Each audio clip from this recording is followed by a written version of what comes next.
నిన్ను ఎలా ప్రేమిస్తున్నానని అడిగావుగా, ప్రేమిస్తానంతే. అది చాలా తేలిక.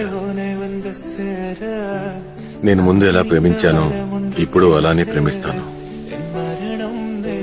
చచ్చే వరకు ప్రేమిస్తూనే ఉంటాను. ఇది లైఫ్ టైం గ్యారంటీ. రోజులు గొప్పగా లేనప్పుడు కూడా గుర్తు పెట్టుకుంటాను. ముందులా నేను మర్చిపోను. అలాగే నేను నా క్యాలెండర్ లో రోజుకో రిమైండర్ పెట్టుకుంటాను, నిన్ను ప్రేమిస్తున్నా అని. ఖచ్చితంగా చెప్తున్నా.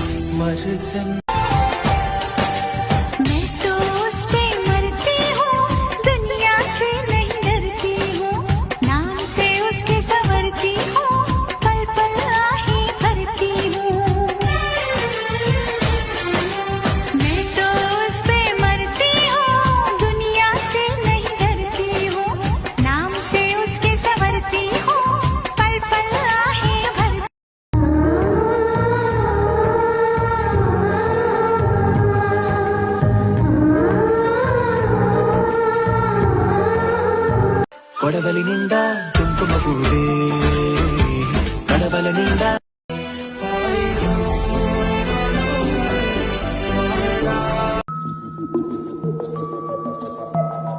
దునియా ఝూఠీ లగ్తీ హై. జీవితంలో ఎన్నో ప్రయాణాలు చేస్తాం. కొన్ని ప్రయాణాలను, కొంతమంది మనుషులను మర్చిపోలేము.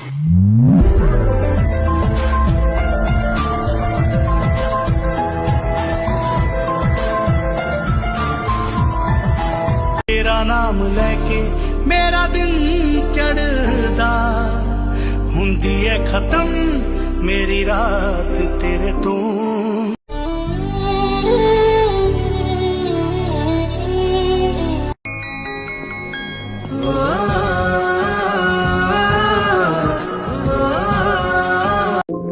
వచ్చింది మామ నా లైఫ్ లోకి.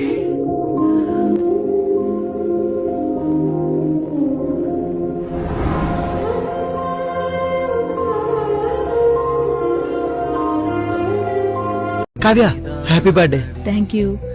ఇప్పటిదాకా నీ కాల్ కోసమే వెయిట్ చేస్తున్నా. రేపు ఎన్ని గంటలకు కలుద్దాం? ఆఫ్టర్నూన్. మార్నింగ్ టెంపుల్ కి వెళ్ళి తర్వాత నీ దగ్గరకు వస్తాను. ఏంటి? ప్రకాష్ గారంటే హలో, టెంపుల్ కి వెళ్ళావా? హా. కళ్ళకి తెలిసిన నిజాన్ని చెవులకి ఎంత అందంగా అబద్ధం చెప్తాను. విజయ్, అది నేను కావాలని చేయలేదు. అది యాక్సిడెంటల్ గా జరిగిపోయింది విజయ్. అనుకోకుండా జరిగితే యాక్సిడెంటల్ అంటారు, కావాలని జరిగితే ఇన్సిడెంట్ అంటారు. అయినా మీ అమ్మాయిలందరూ మా నాన్న ప్రేమించేవాడు కావాలని అనుకుంటారు. మీరెందుకే మమ్మల్ని ఒక అమ్మలాగా అర్థం చేసుకోరు? ఒక గంట ముందు నీకోసం చచ్చిపోవాలనిపించింది, కానీ ఇప్పుడు నీ వల్ల చచ్చిపోవాలనిపిస్తుంది. నేను కూడా నేను అంత ప్రేమించాను విజయ్. అంత ప్రేమిస్తే ఆ టైంలో నా ప్రేమ ఎందుకు గుర్తు రాలేదే? ఒక మగాడి ఏదైనా తట్టుకోగలడు గాని తన ప్రేమించిన అమ్మాయి వేరే వాడితో పడుకుంటే ఆ క్షణం చూసి బతికున్న శవంతో సమానమే. ఇంకొద్దు. చివరిగా ఒక్క మాట చెప్పాలనిపిస్తుంది. జెన్యున్ గా లవ్ చేసే అమ్మాయిలు మా అమ్మ వాళ్ళ జనరేషన్ తో అంతం అయిపోయారు అనిపిస్తుంది.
నిజమేనా వెతికే ప్రాణమే